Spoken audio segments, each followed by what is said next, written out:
13, Evangelio según Mateo, capítulo 13, del versículo 53 hasta el 58. Mateo 13, 53 al 58, lea conmigo y luego vamos a orar. Dice así la palabra del Señor, Mateo 13, 53. Aconteció que cuando Jesús terminó de estas parábolas, se fue de allí. Y venido a su tierra, les enseñaba en la sinagoga de ellos, de tal manera que se maravillaban y decían: ¿de dónde tiene esta sabiduría y estos milagros? ¿No es este el hijo del carpintero? ¿No se llama su madre María y sus hermanos Jacobo, José, Simón y Judas?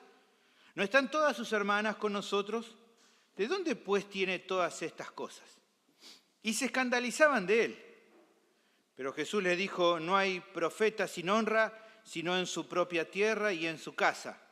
Y no hizo allí muchos milagros a causa de la incredulidad de ellos. Oremos. Bendito Señor, te agradecemos por esta preciosa reunión que estamos disfrutando. Ruego ahora por el tiempo de la predicación de tu palabra, que nos guíe, nos des entendimiento, aclare nuestros pensamientos para entender estas verdades, para poder creerlas y ponerlas en práctica en nuestra vida, para nuestro aprovechamiento espiritual.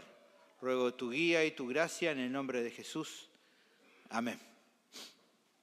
El título del sermón es Conocerlo de toda la vida y rechazarlo igual. En algunos de los torneos o copas de fútbol de clubes, debido al diseño que tienen, cuando se juega la fase inicial, los equipos más fuertes tratan de conseguir la mayor cantidad de puntos posible. Usted preguntará a los que no saben tanto de esto, ¿para qué? Bueno, porque eso les asegura la chance de que cuando empiezan la llave de eliminación directa, o sea, octavo de final, cuarto de final, etcétera, que son a 2 partidos, el definir sea de local. ¿Por qué eso es tan valioso? Digamos que muchos creen que con el aliento de sus fanáticos en ocasiones se puede inclinar el resultado a su favor. Algunos creen que es como un plus adicional para el equipo local. Ahora, esto no es algo extraño. La mayor parte de las competiciones futbolísticas con el formato mencionado se desarrolla de este modo, se decía así. Así que entiendo que muchos deben sostener esta opinión, una opinión generalizada. De hecho, creo que hay muchas hinchadas que se jactan de que eso es un factor clave por el aliento incesante e incondicional que brindan a los jugadores de su propio club, aunque a veces uno nota que no es tan así. ¿Por qué menciono esto? Bueno, porque justamente en el texto que leímos acontece una situación, digamos, un tanto, entre comillas, parecida. En esta situación Jesús regresa a Nazaret, la aldea donde él vivió de niño, en un momento que gozaba él de cierta fama y aceptación pública. Estaba alcanzando una notoriedad más que importante en toda la región, por lo que uno podría pensar que volviendo al lugar donde él surgió, al menos volviendo temporalmente, iba a tener un cálido recibimiento, como diríamos nosotros. Allí Jesús iba a jugar de local. Pero lamentablemente, él llegaría a notar, como dice el texto, que era un profeta sin honra en su propia tierra y en su casa. La gente no recibió muchos beneficios espirituales y de otra índole. ¿Qué pasó? Bueno, Mateo declara que fue debido a su incredulidad. La gente de este lugar, de la cual podríamos pensar que hubieran hinchado a favor de Jesús, se mostraron reticentes a su mensaje y a las señales que acompañaban a su ministerio. No sé si ustedes notan eso, ¿no? Aunque lo conocían de toda la vida, eso no jugó a favor como para que no lo terminaran rechazando igual. Por ende, se nos informa que no hizo muchos milagros allí. ¿Por qué Mateo contó a sus propios oyentes esta historia? Bueno, podemos imaginarnos que para que ellos estuvieran atentos también respecto a sus propios corazones. Sobre todo para que vieran los efectos nocivos de la incredulidad, que es un patrón obviamente significativo en aquellos que rechazan el reino de los cielos, pero que puede ser incluso un pecado en aquellos discípulos de Cristo, en el cual ellos también pueden llegar a tropezar. Te animo a seguirme con atención porque la enseñanza de esta tarde puede ser de ánimo, pero también de exhortación para vos, para mí, para todos los que estamos aquí. El tema del sermón es el siguiente: Un corazón incrédulo se cierra al mensaje de Cristo. Este es el tema, repito. Un corazón incrédulo se cierra al mensaje de Cristo. ¿Cómo se manifiesta? Bueno, el pasaje presenta 4 maneras que vamos a ver en esta tarde. No acepta lo evidente, pone reparos para no someterse, se indigna de la verdad y resiste el obrar de Dios. Esas son las 4 maneras que vamos a ver hoy. ¿Me siguen bien hasta acá? Vamos a ver entonces la primera manera. Decía que la primera manera es que un corazón incrédulo no acepta lo evidente. El pasaje comienza con un cambio de foco en cuanto a la sección anterior, versículo 53. Lea allí nuevamente conmigo. Decía que aconteció que cuando terminó Jesús estas parábolas, se fue de allí. Podemos notar 2 cosas de esta declaración. Lo primero es que Mateo se enfoca en retomar algunas actividades de Jesús en este orden, como hemos visto, macroestructural, de ir intercalando palabras y hechos en la vida de Cristo, los cuales dejan enseñanzas por igual para los discípulos, para aquellos que lo siguen con fe. Claramente tenemos varias porciones entremezcladas siempre de palabras o enseñanza y luego eventos en la vida de Jesús. Palabras o enseñanza de Jesús, eventos en la vida de Jesús, y así va siendo constante. Lo segundo es anticipar que, aunque la escena está por cambiar, no es que se deja completamente atrás los conceptos teológicos que venimos estudiando. No es casual que antes de presentar esta nueva historia que vamos a leer, previamente aquí se indique que luego de terminar las parábolas es que la acción se mueve de sitio. Quiere dejar claro que hay una conexión, el apóstol. Es una señal de lo que va a leerse a continuación, que guarda justamente cierta relación con lo que venimos tratando en el pasaje anteriormente. Versículo 54 dice: venido a su tierra, les enseñaba en la sinagoga de ellos, de tal manera que se maravillaban y decían: ¿de dónde tiene esta sabiduría y estos milagros? Reflexionamos también en algunos aspectos para comprender lo que se está queriendo enseñar aquí y la relación que se puede encontrar con la sección anterior. En primer lugar, podemos considerar el contexto geográfico. Habiéndose ido, dice, dónde se encontraba, que podemos presumir que se trataba de Capernaum, dice el texto que se dirigió a su tierra. Bueno, si bien Jesús nació en Belén, los eruditos coinciden en su mayoría que la referencia aquí a su tierra es al lugar donde él se había criado, que era en Nazaret. Usted ve, por ejemplo, allí en Mateo capítulo 2, versículo 22, que cuando Jesús se llevó de Egipto por sus padres siendo bebé, dice: pero oyendo que Arquelao reinaba en Judea en lugar de Herodes su padre, José, está hablando José, tuvo temor de ir allá, pero avisado por revelación de sueños se fue a la región de Galilea y vino y habitó en la ciudad que se llamaba Nazaret. Ahora, fíjese que capítulo 4, versículo 12, cuando se habla de cuando Jesús comienza ya su ministerio, habían pasado ya casi 30 años, dice: cuando Jesús oyó que Juan estaba preso, volvió de Galilea y dejando a Nazaret, el lugar donde había ido su padre, lo había llevado de chiquito, vino y habitó en Capernaum, ciudad marítima en la región de Zabulón y de Neftalí. Entonces, podemos entender evidentemente que de donde había salido era de Capernaum, donde estaba volviendo era a Nazaret.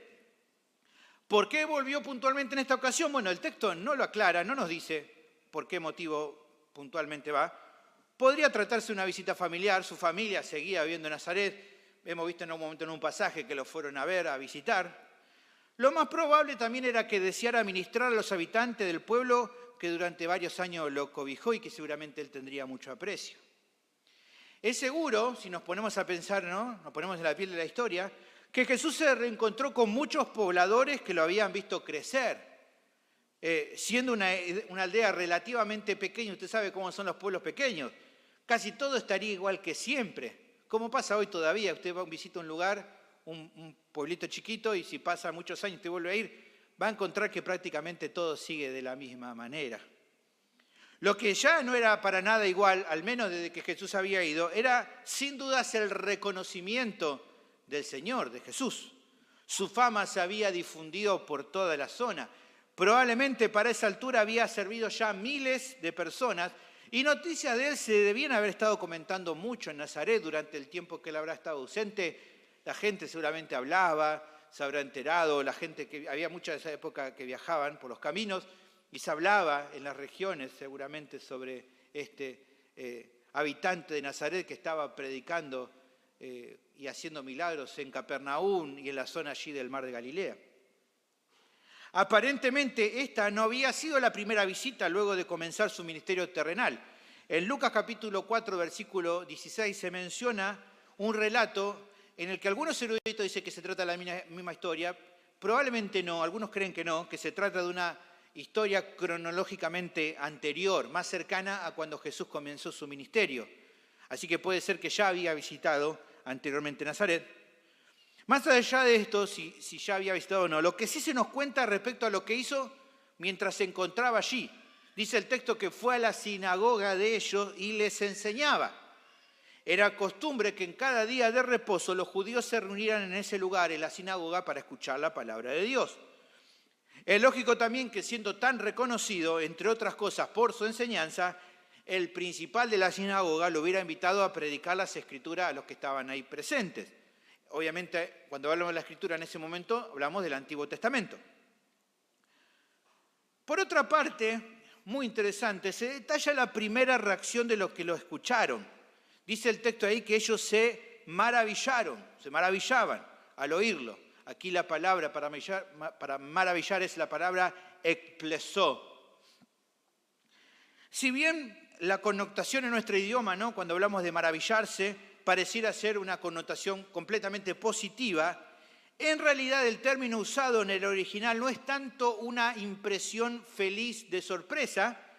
Eso más bien depende del contexto donde se usa, puede tener diferentes como acepciones, pero no es tanto eso lo define el contexto, pero sí siempre hay aquí un contexto en el cual esta palabra es como, indica una señal de que estaban atónitos, grandemente sorprendidos por escuchar lo que había salido de la boca de Jesús. Es como que le voló la cabeza, como que le generó una reacción en sus mentes.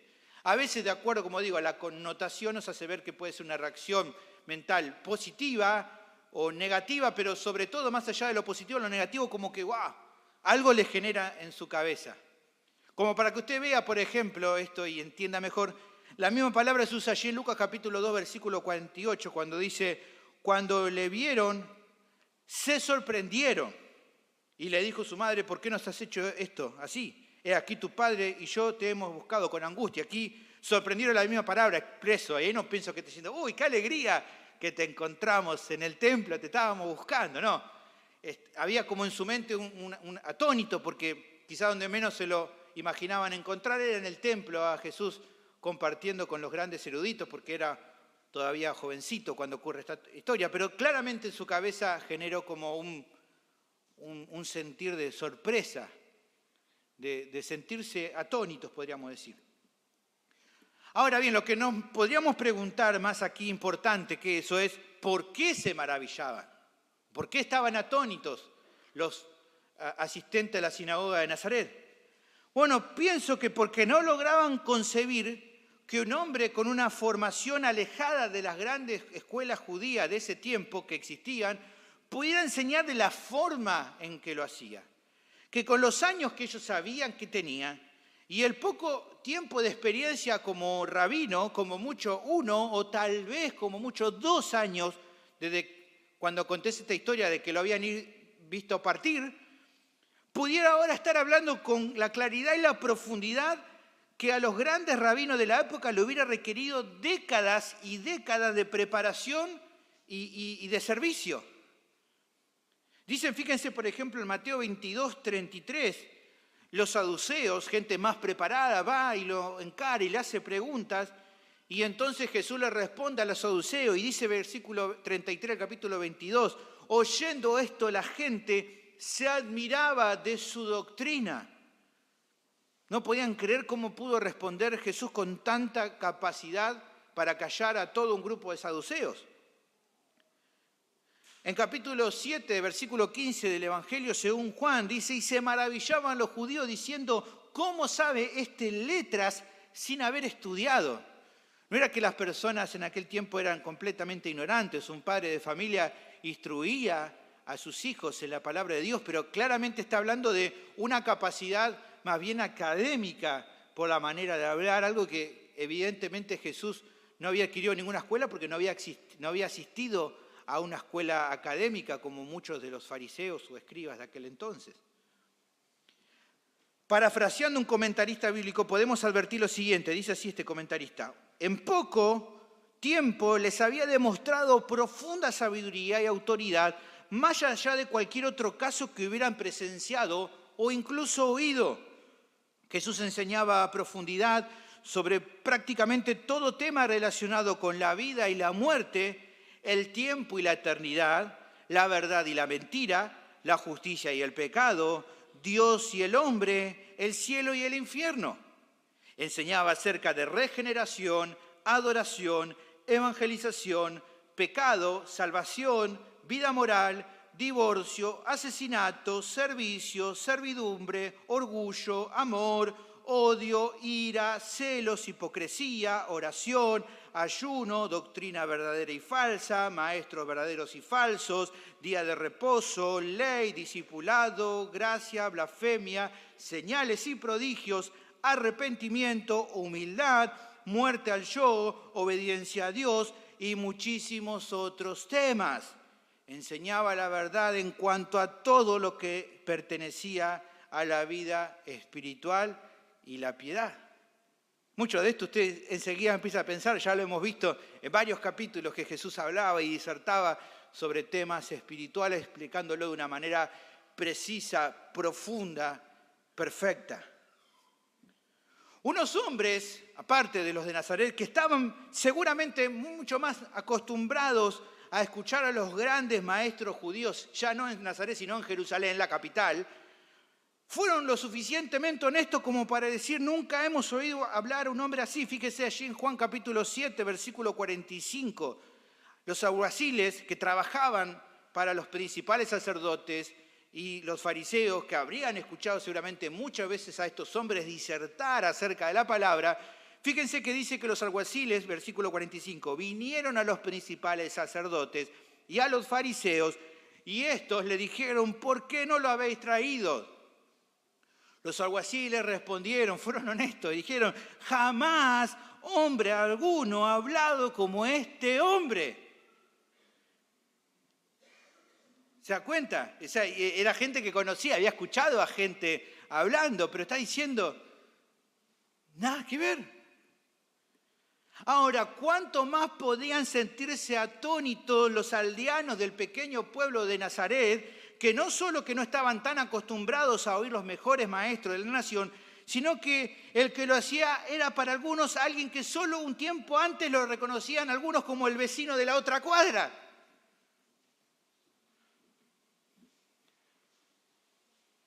Tiempo atrás había sido eso nomás, y ahí estaba enseñando de una manera que jamás habían escuchado. La cuestión que es igual de llamativa y que nos va a ayudar a interpretar adecuadamente esta sección es la pregunta que se hacían a continuación. Dice el texto: ¿de dónde tienen esta sabiduría y estos milagros? Es más que seguro que Nazaret había escuchado de los milagros portentosos de Jesús durante su ministerio en los años que habían pasado. Escucharon noticias respecto a los grandes sermones que había estado brindado. Solo como una muestra, ¿se acuerdan? Mateo nos contó del Sermón del Monte, que en las pequeñas porciones que nos deja, porque evidentemente no es un sermón completo, sino algunas porciones, nosotros hemos traído en esta serie que estamos haciendo 23 sermones del Sermón del Monte, pero yo me quedo corto, hay libros y libros profundizando en cada doctrina y concepto teológico del Sermón del Monte. Imagínense, obviamente que el Espíritu Santo no quiso inspirar a Mateo a escribirlo, pero imagínense si Mateo hubiera transcrito el sermón completo del monte. Si ya con lo poco que tenemos ha escrito tanto. Imagínense si nos hubiera dado una serie completa de sermones selectos de Jesús. ¿Cuánto se podría haber escrito con la profundidad teológica que hablaba él? Bueno, con todo ese contexto, hermanos, ellos mismos ahora, esta gente, estaban en vivo y en directo, por así decirlo, siendo testigos de tamaño hombre que se sentó en su sinagoga y los dejó con la boca abierta comprobando sin duda que los comentarios que les habían llegado no eran para nada exagerados. Por ende, y acá está el punto, hermanos, hay algo en el testimonio de Mateo que si uno lee, puede entonces entrever que es el foco central de la sección. Realmente, a la luz de todo lo dicho y de lo que estamos viendo en el hilo de todo esto, realmente tenía sentido todavía hacerse esta pregunta que se hacía. ¿Tenía sentido seguirse preguntando de dónde tiene este poder y esta sabiduría? Era obvio que Jesús era un ser humano como todos nosotros, eso quedaba claro. Pero igual de obvio era que Él no era del todo como nosotros. Él está por encima de todos. Como se dice hoy en día, ¿no? En la jerga, es el mejor de nosotros. Y cuando digo nosotros me refiero a toda la raza humana. Nadie se le iguala. Nadie se le acerca ni un poquito en grandeza, en sabiduría y poder. Incluso en su humillación durante su encarnación, ninguno se le acercaba. Ninguno. La única razón posible de explicar tamaña distinción es la que él mismo ya venía esbozando en su enseñanza. ¿Cuál era? Que él venía del cielo, que él era el Mesías, el hijo de David, el deseado de las naciones, el que reinará por toda la eternidad. Aquel que nos revela al Padre, como dice Juan, capítulo 1, versículo 18, me gusta la Biblia de las Américas como lo dice, nadie ha visto jamás a Dios, el unigénito Dios que está en el seno del Padre, Él le ha dado a conocer. El que nos revela al Padre, el Señor del día de reposo, como dice Mateo 2:18, porque el Hijo del Hombre es Señor del día de reposo, Jesús lo dijo. Él mismo dijo de sí mismo, uno más grande que el templo mismo, dice allí en 12:6, porque os digo que uno mayor que el templo está aquí, con más sabiduría que el mismísimo Salomón. ¿Se acuerdan? Capítulo 12, versículo 42, la reina del sur se levantará en el juicio con esta generación y la condenará, porque ella vino de los fines de la tierra para oír la sabiduría de Salomón, y dice que sucede aquí más que Salomón en este lugar. Tan grosso, diríamos nosotros, es de sabiduría Jesús, que Jesús puede decir, yo le di la sabiduría a Salomón. Porque Él es el que le da la sabiduría al hombre más sabio que hasta ese momento había pisado en la tierra. Pero Jesús rompe eso y se aparece y muestra que es muchísimo más sabio que el mismísimo Salomón. Su boca derrochaba sabiduría divina, porque Él es el Dios que se hizo carne. La fuente de la sabiduría y del conocimiento estaba en Él. Entonces, ¿cómo iban a seguir preguntándose acerca del origen de tanto conocimiento cuando era tan obvio?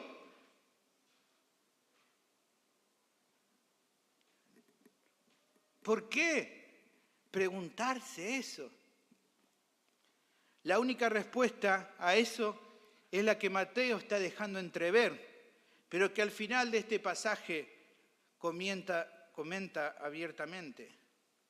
Sus corazones llenos de incredulidad no les permitieron ver algo que se notaba a la legua. Por eso, él quiere resaltar esta pregunta. No como una curiosidad buena, sino como una muestra de incredulidad. Porque no tenía sentido seguir preguntándose lo obvio.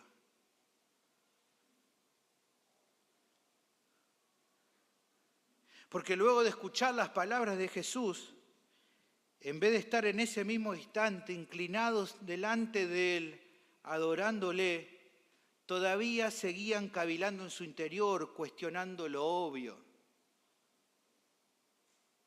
Más al comienzo mencionaba que podía encontrarse cierta relación entre esta sección y lo que estuvimos viendo en el resto del capítulo. Bueno, yo considero que el relato es usado por Mateo como una ilustración de parte de las enseñanzas de Jesús en las parábolas. Hemos visto que el reino de los cielos es recibido solo por la fe. Cuando la semilla cae en buena tierra, da buen fruto. Pero en los corazones en los cuales la incredulidad domina, el mensaje no halla cabida y no puede producir el fruto esperable, incluso aunque el contexto sea favorable, y en este caso sin dudas lo era. La falta de fe ni siquiera permite abrazar aquello que es digno de confianza, aunque se le den todas las señales inconfundibles delante de la misma cara. Sin duda que esta historia ejemplifica esos conceptos que vimos en las parábolas de Jesús. El testimonio de Mateo entonces iba en sintonía con este asunto central. Un corazón incrédulo se cierra al mensaje de Cristo. ¿Cómo se manifiesta? La primera manera que el pasaje presenta es que no acepta lo evidente. ¿Por qué no lo acepta? Porque es una reacción habitual de la incredulidad. Es así. Ahora, habiendo entendido esta sección, nos queda reflexionar acerca de lo que Mateo está queriendo enseñarle a su propia audiencia. ¿Cuál es la causa por la cual menciona la historia de lo que aconteció con personas en una pequeña aldea de Palestina? Bueno, yo creo que tanto para ellos, también para nosotros, es la misma causa por la cual a nosotros también nos tiene que importar esta historia. ¿Cuál es? El problema de un corazón que cede a la incredulidad no es propiedad exclusiva de estos asistentes a la sinagoga de Nazaret, tampoco de los judíos en general que rechazaron a Cristo, o de los líderes religiosos como los fariseos, los escribas, no. El problema es que este pecado coexiste también en el corazón de aquellos que incluso se identifican como discípulos. Los discípulos de Jesús también muchas veces caen en incredulidad. No es un mal que haya sido erradicado completamente ni de tu vida ni de la mía. Se puede ser un cristiano y seguir desconfiando todavía en ocasiones de la palabra de Dios. No siempre aceptamos el mensaje de Cristo como se esperaría de aquellos que le siguen.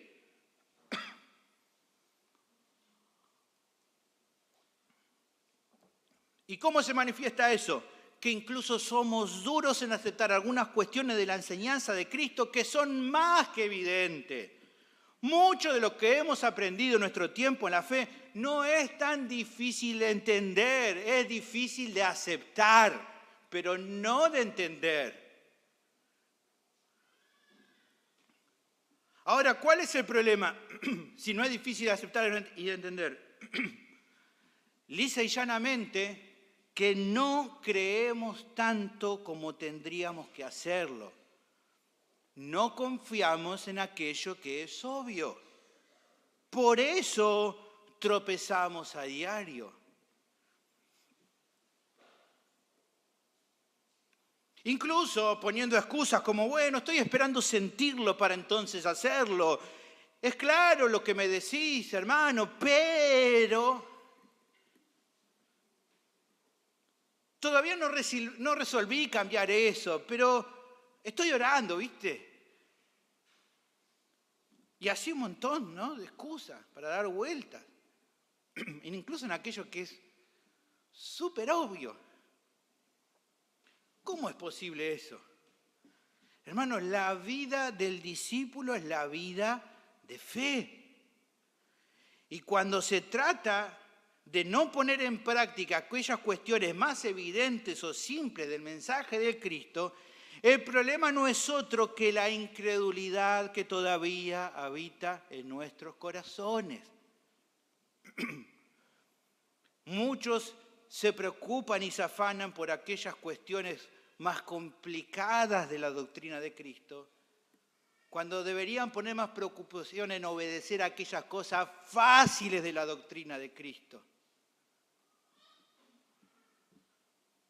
No le echemos la culpa a nadie fuera de nosotros mismos, de nuestra falta de fe y de nuestra desobediencia. Más bien, arrepintámonos por nuestro pecado, comencemos por fe a aceptar y poner en acción en nuestras vidas todo lo que vamos aprendiendo del mensaje de Cristo, especialmente aquello que es más obvio. Empecemos al menos por ahí. ¿No les parece? La segunda manera, como se manifiesta, es que un corazón incrédulo pone reparos para no someterse. El texto prosigue con más declaraciones de los que estaban reunidos escuchando a Jesús. Versículo 55. ¿No es este el hijo del carpintero? ¿No se llama su madre María y sus hermanos Jacobo, José, Simón y Judas? ¿No están todas sus hermanas con nosotros? ¿De dónde, pues, tiene todas estas cosas? Es interesante notar que esta porción ha dejado o ha llevado discusiones teológicas históricas, debido a que es uno de los pasajes, junto con su paralelo de Marcos 13, que brinda mayores detalles en cuanto a identificar a la familia terrenal de Jesús. No es la idea, obviamente, ponernos a desarrollar eso. Si hacemos una lectura simple, podemos distinguir que las personas estaban hablando acerca de su madre, María, de los medio hermanos de Jesús, Jacobo, José, Simón y Judas, de sus media hermanas que estaban entre ellos, una referencia posible de que ya estaban casadas y viviendo en Nazaret, y da la referencia a su padre adoptivo, José, a quien se lo identifica como carpintero, un término que mejor se podría traducir como artesano o como un constructor de madera. Ahora bien, las interpretaciones que los eruditos católicos romanos han hecho de esta sección, como diciendo o que eran primos de Jesús estas personas, o eventualmente hijos de José de un matrimonio anterior a María y por ende medio hermanos, pero por parte de padre, no de madre, terminan pareciendo más bien especulaciones forzadas para tratar de defender su teoría herética de la virginidad perpetua de María, algo que surge más de su propia tradición, pero que no tiene ninguna sustentación bíblica sólida. Ahora, habiendo aclarado eso, la cuestión central es considerar la actitud de las personas. Como en cada terreno malo, por así decirlo, encontraron un asunto para cuestionar lo obvio. En este caso, el hecho de supuestamente conocer su trasfondo familiar.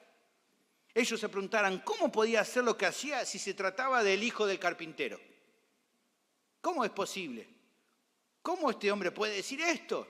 Si es el hijo del José y de la María, ¿cómo puede ser? ¿No? Si conocían a los hermanos, a la madre de Jesús, ¿de dónde había obtenido todas estas cosas que mostraba en su ministerio?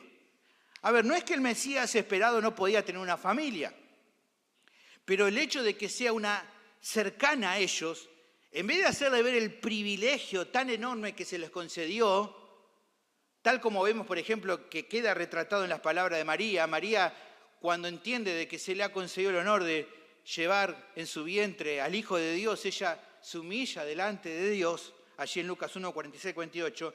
En cambio, en estas personas los hizo usar ese tema, que fue una familia que estuviera dentro de su misma aldea, como una excusa para no creer en Él.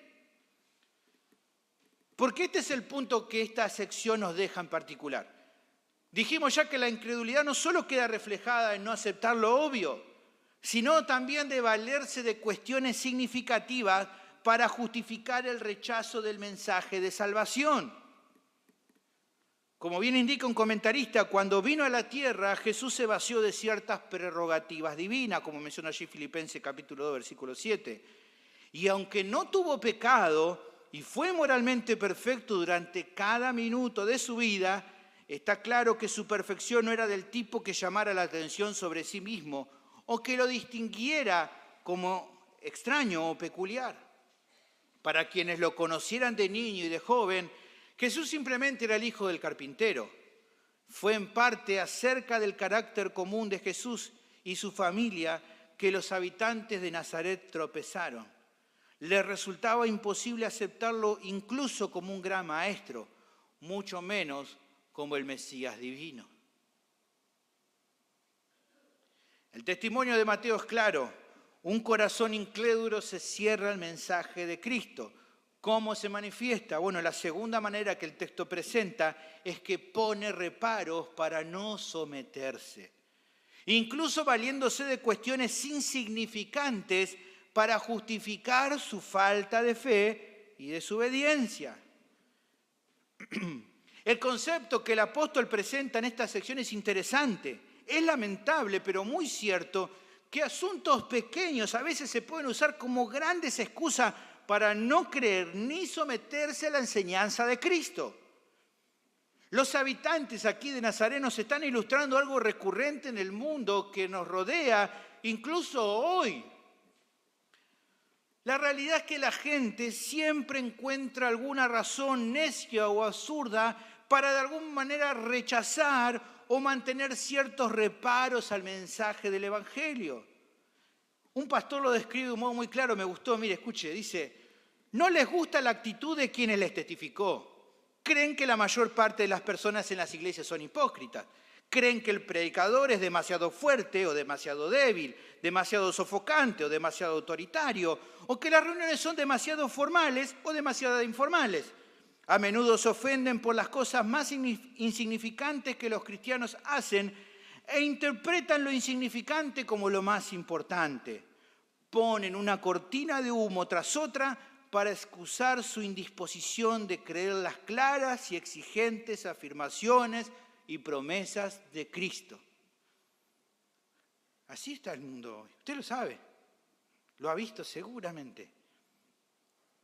Nuevamente, lo que nos resta por reflexionar en esta sección tiene que ver con la enseñanza que el apóstol le quiere transmitir a sus propios oyentes. Nuevamente considero que es algo similar a lo que nosotros podemos pensar. ¿A qué me refiero? Bueno, a la lucha bastante común en el corazón de querer poner reparos en muchas ocasiones a las enseñanzas que recibimos. No somos, hermanos, lo suficientemente sumisos a la enseñanza que escuchamos. Ojalá fuéramos, pero no es así. Muchas veces decimos amén cuando escuchamos algo, pero a la hora de confiar y obedecer, terminamos poniendo excusas que en el fondo no tienen que ver tanto con las razones que planteamos, sino con el propio corazón que no quiere someterse a la voluntad de Dios. A veces sería bueno que digamos, no, por esto, por aquello, por el frío, por el calor, por el sol, por el viento, por el clima, por mi corazón, digamos. Sería más honesto. Porque aunque tal vez le digamos a las personas H o B, Dios mira nuestro corazón y sabe que el problema es nuestra rebeldía. No queremos muchas veces someternos a la voluntad de Dios y por eso aparecen los reparos, aparecen las justificaciones, la presentación de excusas,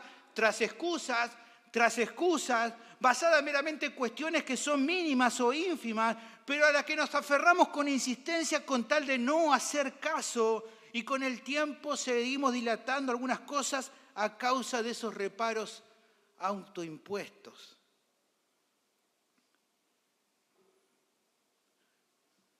Nos olvidamos de que, en definitiva, con cada consejo bíblico que escuchamos y rechazamos, con cada exhortación adecuada que nos brindan y pasamos por alto, nuestra falta de sumisión es una rebelión no tanto a las personas, sino a Cristo. A Cristo, hermanos queridos. Cuando nos hablan con la palabra de Dios y no hacemos caso a quienes nos estamos revelando es a Cristo. Tengamos presente eso, por favor, para batallar contra la incredulidad. La tercera manera que se manifiesta un corazón incrédulo que se cierra el mensaje de Cristo, es que un corazón incrédulo se indigna de la verdad. El pasaje prosigue mencionando la reacción de las personas y del mismo Jesús. Dice primero versículo 57, y se escandalizaban de él.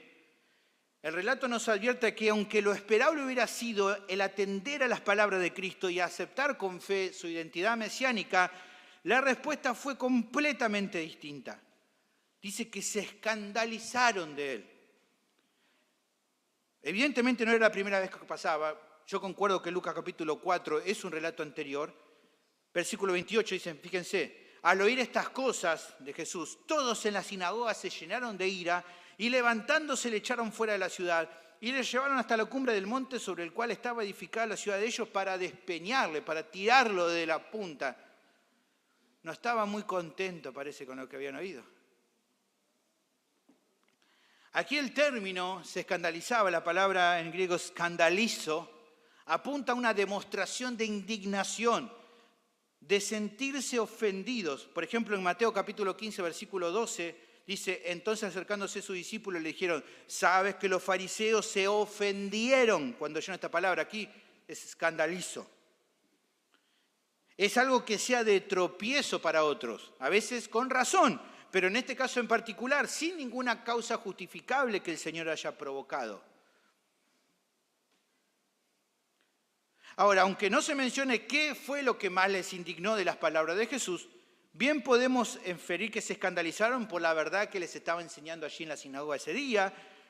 Tampoco podemos obviar de lo que recién mencionaba respecto a los antecedentes de la vida comunes de él, de su familia, por la capacitación formal que no le podían reconocer, por la ausencia de un rol oficial dentro de los grupos religiosos de ese entonces, o por muchos otros, como vimos, asuntos intrascendentes secundarios.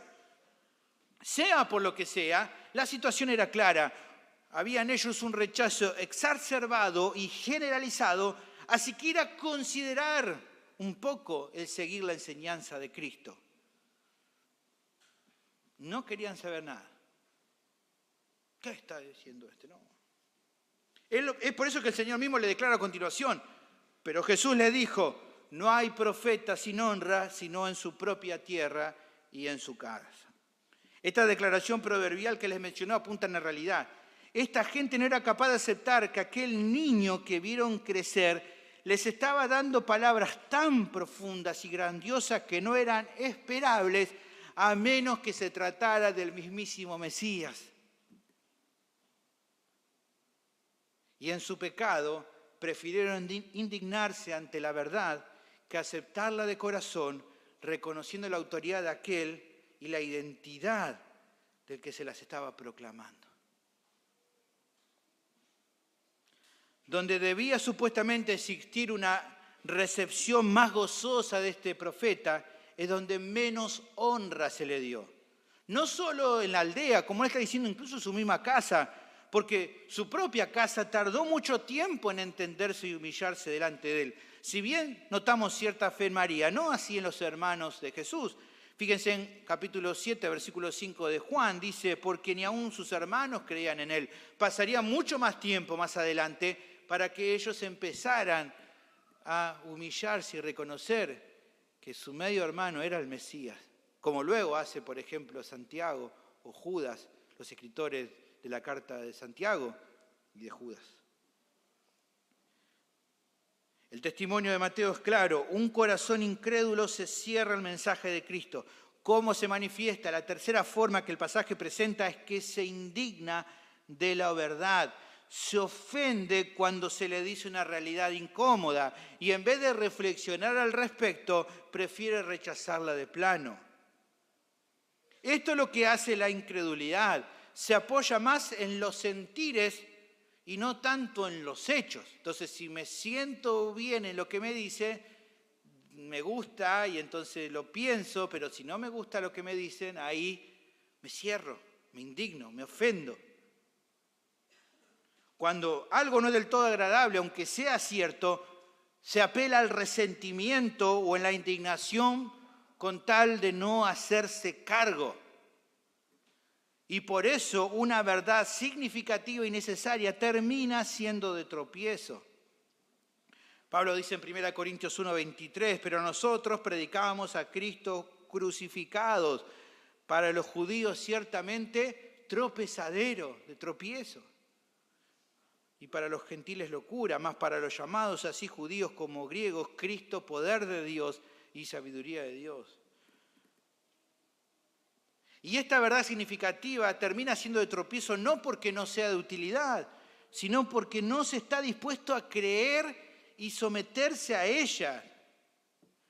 Y lamentablemente así anda el mundo con Dios, a los ponchazos, porque la verdad de Dios desnuda los deseos malos de su corazón, porque la verdad de Dios saca a la luz las malas intenciones de los seres humanos.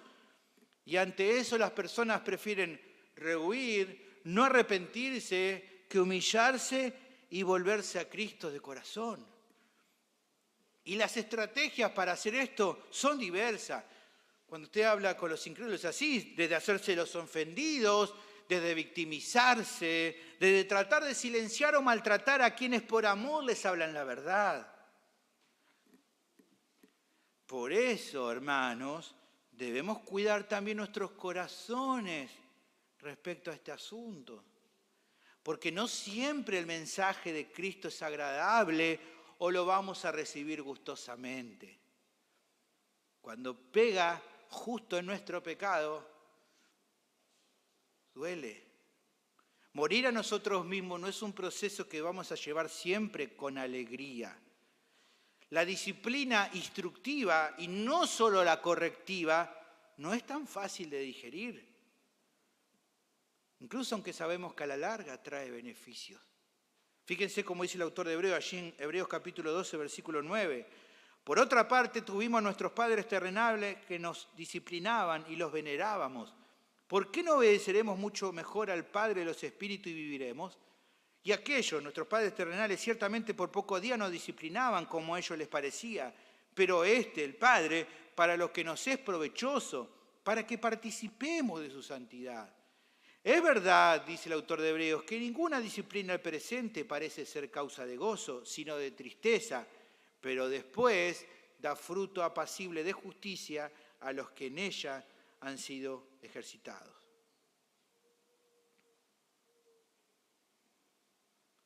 No debemos, hermanos, entrar en esa vorágine. Es triste reconocer, por otra parte, el saber de muchos casos en el que la indignación los llevó a cerrarse tanto al mensaje de Cristo a personas que trajo sobre la vida de esas personas muchos dolores de cabeza, mucha aflicción, hasta la ruina espiritual, muchos problemas, hasta el juicio de Dios. En ocasiones, tristemente, el apartarse de la fe. Y todo empezó con eso, con indignarse de la verdad, no aceptarla, no transigir. No sé usted, pero conozco un montón de casos así, tristísimos. Por ende, y usted seguramente también conoce gente así que le pasó eso, no es un asunto que nadie deba tomar a la ligera o vivir como si no fuera un problema serio. Yo creo que muy poco tratamos en nuestro corazón con la incredulidad. Y es un problema serio porque la incredulidad es un pecado en el que cualquiera puede llegar a tropezar, que de hecho lo hacemos con mucho más frecuencia de lo que lo admitimos, porque muchas veces pasa de una manera sin notarse, sin verse, pero ahí está. Muy pocas veces, en tiempo de discipulado, con algún hermano, con otro, quizás hemos hablado de las veces que hemos sido incrédulos, que no hemos confiado en el Señor. Pero nosotros sabemos que es así, que muchas veces nos hemos indignado ante su verdad. Y ese dolor nos llevó a dar muchas vueltas para obedecer.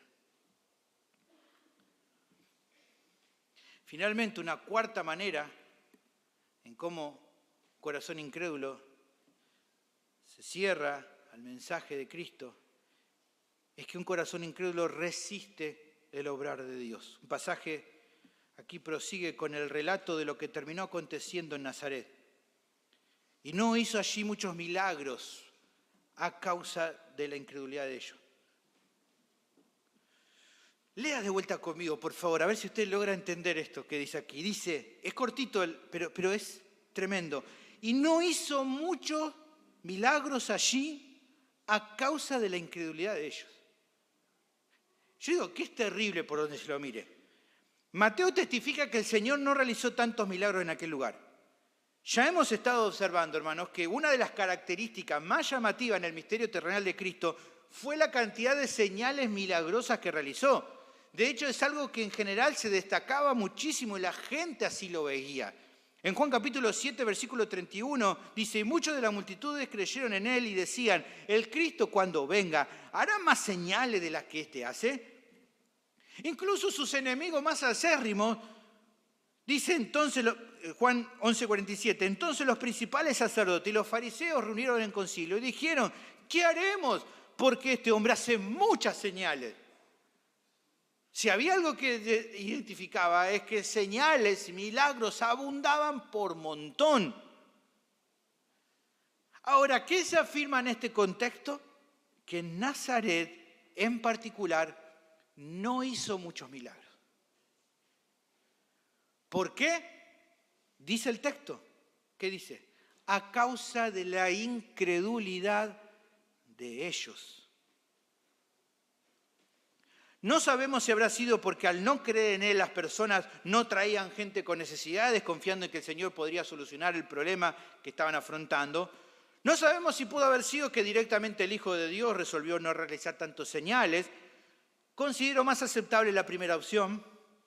Mateo no la aclara, porque lo que él más quiere resaltar es otra cosa. La causa principal no se trataba de que Jesús haya perdido poder o autoridad en Nazaret. No se trataba de que no los haya amado lo suficiente, porque de hecho, pudiendo ministrar en regiones más populosas, él vuelve específicamente allí más de una vez. No es la causa de que no haya sentido más compasión, porque de hecho, entre aquellos que se acercaron, él los ayudó. Fíjense que en el relato paralelo de Marcos capítulo 6, versículo 5, dice, y no pudo hacer allí ningún milagro, salvo que sanó unos pocos enfermos, poniéndose sobre ellos las manos, o sea que sí tuvo compasión y el que se acercó recibió sanidad, sino que el tema era que las personas mostraban una tan abrumadora falta de fe que evidentemente en comparación con otras regiones que ministró, era muchísimo menos justificable su incredulidad. No había razón sustentable ni lógica de no creer en él. Pero aunque no la había, es lo que hicieron. Y por eso el obrar divino fue más escaso. Fue casi nulo, por lo que dice Mateo. Evidentemente un caso lamentable, teniendo al frente suyo al dador de la vida, como dice Juan 5:40, no iban buscando a él vida. No queréis venir a mí para que tengas vida, dijo en Juan 5:40. A veces he oído que algunos eruditos, con los cuales no coincido, se valen este texto para tratar de cuestionar la sabiduría de Dios por sobre el libre albedrío de las personas. Bueno, eso es un error garrafal. Vimos otros textos de Mateo donde era más que evidente ese atributo divino, incluso reflejado en Cristo mismo. ¿Se acuerdan? Mateo 11:27. Todas las cosas me fueron entregadas por mi Padre y nadie conoce al Hijo sino el Padre, ni al Padre conoce a alguno sino el Hijo y aquel a quien el Hijo lo quiera revelar. Él es soberano para obrar en quien quiera y nadie lo puede detener. Ahora, ¿por qué hay gente que utiliza este texto mal? Bueno, el error que comete, pienso yo, es que es tratar de leer esta sección con los lentes incorrectos. Aquí Mateo no está queriendo demostrar si Cristo tenía las manos atadas, digámoslo así, a causa de la incredulidad humana.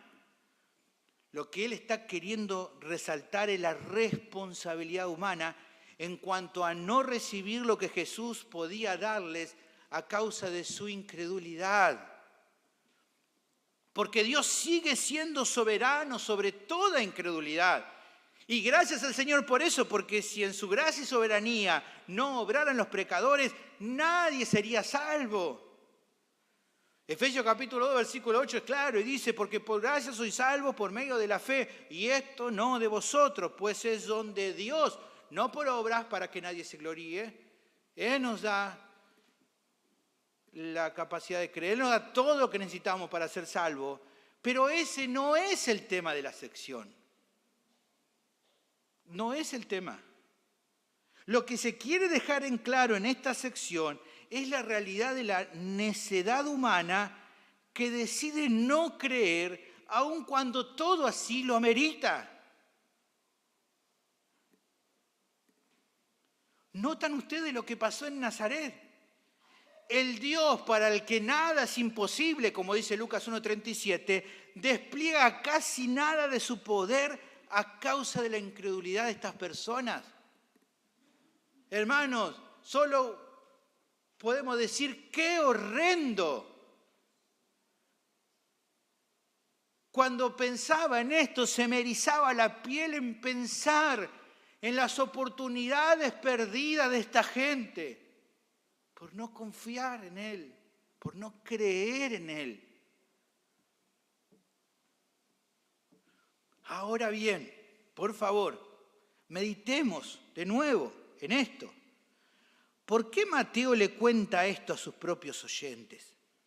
¿Por qué lo hace?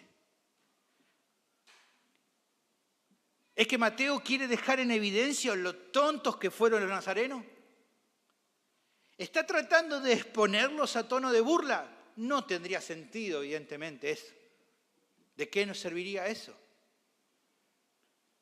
Pienso que el Espíritu Santo inspira al apóstol a testimoniar esto a la audiencia de Mateo para que ellos y nosotros entendamos con claridad lo terrible que es el pecado de incredulidad. O dicho de acuerdo con cómo se viene presentando el argumento, un corazón incrédulo se cierra al mensaje de Cristo. ¿Cómo se manifiesta eso? La cuarta manera que el pasaje presenta es que resiste el obrar de Dios, lo obstaculiza. El Señor no otorga todo lo que le pudiera dar a aquel que no cree en Él. Repito, el Señor no otorga todo lo que pudiera dar a aquel que no cree en Él. No se trata de poner en tela de juicio el poder y la soberanía divina.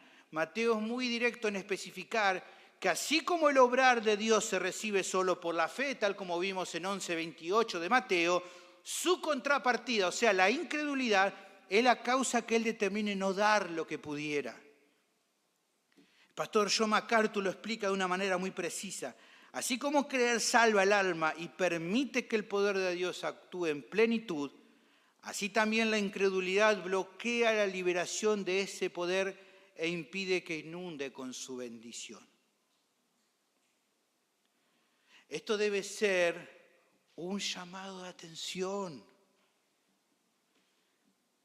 Es cierto que la mayoría de los que hoy están acá y me escuchan son creyentes verdaderos. Está bien que afirme que creíste en Cristo y que todos tus pecados han sido perdonados. Amén. De ningún modo podría en duda la seguridad de tu salvación. De ningún modo, porque es algo que depende de Dios y Dios ha hecho en nuestra vida. Ahora, pensá, ¿por qué este pasaje entonces sería importante para tu vida si ya posees fe salvadora? ¿Por qué? ¿Por qué? Porque el concepto teológico es similar. Cada vez que desconfías del Señor, cada vez que respondes con incredulidad, estás resistiendo el obrar de Dios. ¿Cómo, pastor? ¿Qué estás diciendo? ¿Querés confirmar si esto es cierto? Déjame que te lo plantee así. Escuchá, por favor. Aquí hay creyentes nacidos de nuevo con más o menos años en la fe. Algunos más o menos coinciden en el mismo tiempo en la fe que otros. Algunos tienen 1 año de la fe, otros tienen 5 años, otros tienen 10 años. La pregunta es, aquellos que están con los mismos años en la fe, ¿están todos igual de crecidos? No, dice que tenga 10 años, seguro que tiene más. Pero entre los que tienen los mismos años de fe, ¿todos están igual de crecidos? Otra pregunta. ¿Por qué la madurez espiritual no es directamente proporcional al tiempo que hace que uno está en Cristo? Uno diría, bueno, los que tienen muchos años, seguro que son los más crecidos. Siempre. La pregunta es, ¿lo son?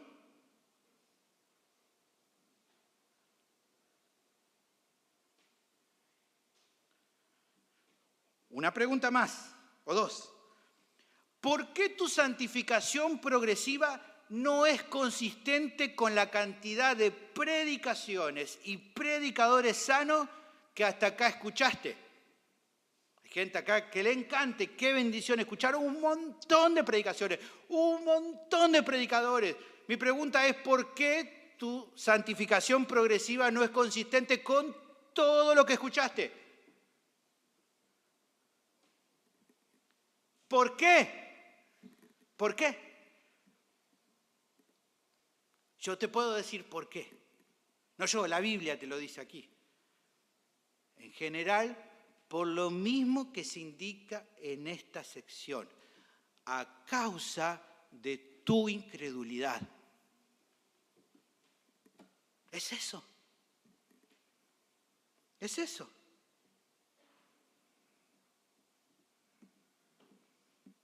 No has crecido todo lo que podrías haber crecido por tu incredulidad. Tenés muchos años de la fe y poco crecimiento por tu incredulidad. Tu crecimiento no ha sido consistente con todo lo que has escuchado por tu incredulidad. Te lo presento desde otra perspectiva. ¿Qué pecadores redimidos por Dios en la historia se han destacado más? Los que más creyeron en Él y actuaron en consecuencia. Mira, hay un capítulo entero en el Nuevo Testamento dedicado a eso. Por ejemplo, lee tranquilo, no lo voy a leer ahora, pero lee después Hebreos capítulo 11. ¿Qué se destaca en la lista brindada en ese pasaje? ¿Qué se dice todo el tiempo a esa gente? Que creyeron en Dios. Por la fe, por la fe, por la fe. No dice por otra cosa, dice por la fe hicieron esto, por la fe hicieron esto otro, por la fe hicieron acá, hicieron allá, mataron acá, hicieron acá, por la fe. Seguro que no lo hicieron perfectamente, así como vos y yo jamás lo haremos en este tiempo, de creer siempre perfectamente. Pero sí lo suficiente como para tomar decisiones que honraron al Señor y que propiciaron un despliegue de su poder mayor en sus vidas. Lo más paradójico de los héroes de la fe que menciona Hebreos 11 es que ellos lo hicieron sin contar con toda la revelación bíblica con la que nosotros hoy tenemos a mano. Ellos, dice, lo miraron, saludaron a aquellos que iban a venir. Nosotros ya hemos visto parte.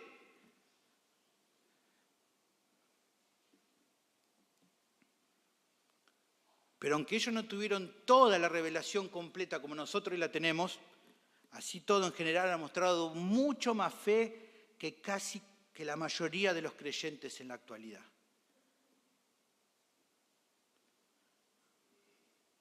Lamentablemente, muchos de los problemas y tropiezos que tenemos en nuestra vida cristiana no es por otra causa fuera de la falta de fe. En ese sentido, hermanos, hay que reconocerlo. Hay que reconocerlo. Somos tremendos. Nos llamamos creyentes y no somos capaces de confiar en el Señor incluso en las cuestiones más básicas de la fe. Muchas veces no aceptamos lo evidente.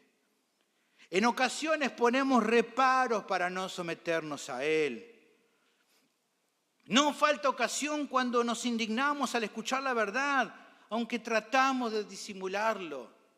Y por eso era muy claro cuando en Santiago capítulo 1 versículo 19 nos decía: por esto, mis amados hermanos, todo hombre sea pronto para oír, tardo para hablar, tardo para irarse, porque la ira del hombre no obra la justicia de Dios. Por lo cual, desechando toda inmundicia y abundancia de malicia, recibid con mansedumbre la palabra implantada, la cual puede salvar vuestras almas. Dejen de enojarse por dentro por algo que no les gusta de la verdad. Reciban con humildad la palabra de Dios, aunque sea una verdad incómoda. Algo así estaría diciendo Santiago. No cocinen en fuego lento su enojo porque lo que escucharon no les guste. Sean humildes y reconozcan que eso pasa por su pecado y porque Dios los ama y está queriendo tratar con sus vidas, haciéndoles morir aquellas cosas que ustedes saben que necesitan morir. Y lamentablemente también nuestros corazones, que todavía abrigan incredulidad, refrenan el obrar de Dios en muchas ocasiones. Nuevamente, más de lo que generalmente confesamos. ¿Cómo nos cuesta confesar nuestra falta de fe? Otras cosas sí, somos más bien de confesar, pero nuestra falta de fe que hace que no crezcamos tanto como ya deberíamos. Familia de mi corazón, esto tiene que cesar si realmente queremos madurar. Si queremos madurar, debemos morir, hacer morir la incredulidad. En Hebreos capítulo 5, versículos 11 y 12, en versión NBI creo que capta lindo el llamado de atención importante. Dice allí, sobre este tema tenemos mucho que decir, aunque es difícil de explicarlo, porque ustedes, dice el autor de Hebreo, lo que les entra por un oído les sale por el otro. Más claro, nosotros en versión Reina Valera decimos, somos tardos para oír. Esta es la mejor traducción. Muchas veces lo que nos entra por un oído no sale por el otro. En realidad, dice el autor de Hebreo, a estas alturas ya debieran ser maestros y sin embargo necesitan que alguien vuelva a enseñarles las verdades más elementales de la palabra de Dios, lo más evidente. ¿Por qué les tiene que volver a enseñar? Porque todavía no lo están poniendo en práctica. ¿Cómo en una ilustración, ¿no?, de las matemáticas? ¿Para qué se nos va a enseñar a dividir en fracciones si no sabemos todavía sumar? Está diciendo, ¿no? ¿Para qué se nos va a enseñar sobre análisis sintáctico si todavía no hemos aprendido a leer? ¿Cómo el Señor puede enseñarnos más profundidad si lo básico nos sigue entrando por un oído y saliendo por el otro?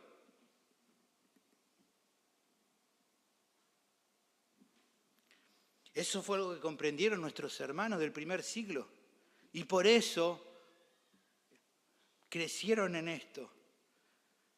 Se aferraron a las palabras del Señor. Confiaron en ella, en sus promesas. Y por eso estuvieron dispuestos a dar sus vidas por causa de Cristo.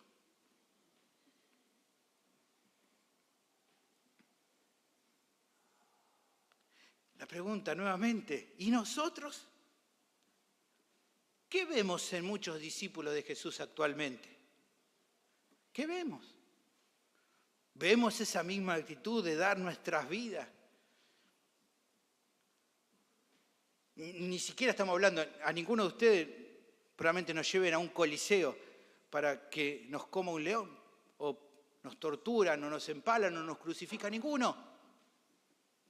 Pero así todo, en cuestiones más básicas, por ejemplo, hace un poco de frío o de calor y hay discípulos que ya no quieren congregar. ¿Le duele un poquito el cuerpo? Ya no quieren servir. Dios no nos concede algo mínimo, minúsculo que queríamos y ya hasta dudamos respecto de su amor. Él nos da una pequeña prueba y nos comenzamos a quejar, a amargar, a murmurar contra Dios, contra el mundo, contra la vida y contra todo lo que se nos cruza en el camino. ¿Por qué? A causa de nuestra incredulidad, familia querida. A causa de eso. Meditemos en esto, por favor, y pedamos al Señor que obre en nuestros corazones. Animemos y exhortemos a los demás, unos a otros, para no ceder ante la incredulidad que tanto daño nos hace. Miren cómo lo dice el autor de Hebreos. Una cita larga, pero es preciosa. Hebreos capítulo 3, versículo 12.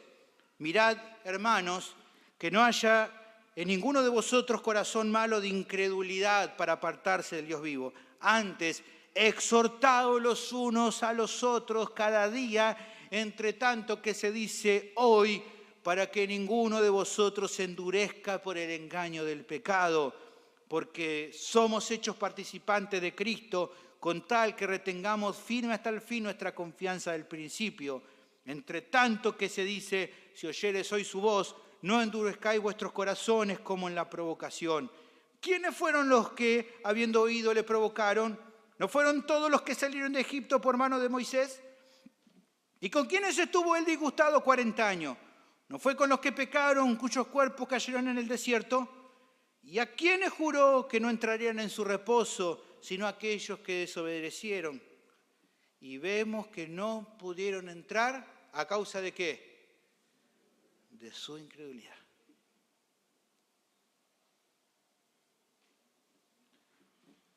Dispongamos entonces nuestras vidas en sacrificio a Él y en dependencia suya, empecemos a vivir de acuerdo con la nueva vida que se nos ha otorgado en Cristo. ¿De qué consta esa nueva vida? Entre otras cosas, a caminar por fe. Pero creo que cabe decir antes de terminar que probablemente hay varios en esta tarde en los cuales la incredulidad que abrigan es una señal evidente de que todavía están sin Cristo. Su corazón incrédulo hasta acá se ha mantenido cerrado al mensaje del Evangelio. Tal vez no de manera abierta, pero sí en los hechos. Varias veces se te ha explicado con claridad lo que el Señor ha hecho para redimirnos y todavía seguís sin aceptar lo evidente, que Él es el único camino de salvación. Aunque entendés bien el llamado de Dios, seguís poniendo reparos para no someterte a Él, tratando de poner excusas basándote en cuestiones irrelevantes. No te falta ocasión donde al haber escuchado algo respecto al mensaje, la verdad, en vez de llevarte a los pies de Cristo, solo te generó indignación y más reticencia.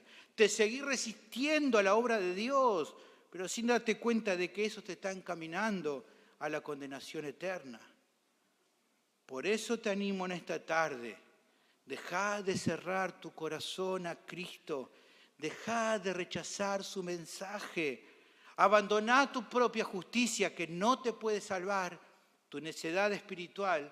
Arrepentite de tus pecados que te condenan y vení a Cristo con fe. Si en este mismo día confías en Él, te puede otorgar el perdón de todos tus pecados y la vida eterna. Escucha bien, querido oyente, la pregunta no es, ¿será que Jesús tiene poder para cambiar mi vida? La mejor pregunta, querido oyente, que puedo hacerte en esta tarde es, ¿qué estás esperando para venir a Él y alcanzar la salvación de tu alma? Vení a Cristo, no esperes más.